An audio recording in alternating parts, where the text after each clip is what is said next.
রাগের মাথায় কখনো স্ত্রীকে তালাক দিবেন না। অনেক পুরুষ আছে রাগের মাথায় স্ত্রীকে তালাক দিয়ে আমাদেরকে বলে, হুজুর রাগের মাথায় তালাক দিয়েছে, এখন কি তালাক হবে? রাগের মাথায় তালাক দিলেও তালাক হয়ে যায়। রাগের মাথায় যদি আপনি কারো পেটের ভিতরে ছুরি ঢুকিয়ে দেন, আপনি মরবেন না? যদি আপনি কারো পেটের ভিতরে ছুরি ঢুকিয়ে দেন, সে মরবে না? সুতরাং রাগের মাথায় যদি কারো পেটের ভিতরে ছুরি ঢুকিয়ে দেয়, সে যদি মারা যায়, রাগের মাথায় তালাক দিলেও তালাক হয়ে যাবে। এজন্য খবরদার, তালাক শব্দ কখনো আপনার মুখে আনবেন না, এবং এমন কোনো কথা বলবেন না যেটা ইশারায় তালাক হয়ে যায়।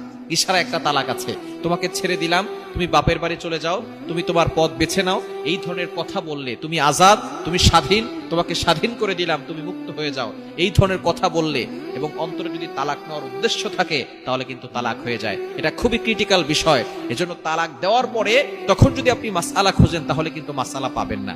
তালাক দেওয়ার আগে স্বামী স্ত্রীর ভিতরে ভালো যাচ্ছে না, সবসময় ঝগড়া হচ্ছে, আপনি তখন কথা বলেন। কিন্তু যদি আপনি তালাক হওয়ার পরে কথা বলেন, তখন কিন্তু সমস্ত আলেমদেরকে একসাথে করলেও আর সমাধান করা সম্ভব হবে না। এজন্য অবশ্যই রাগের মাথায় কখনো তালাক দিতে যাবেন।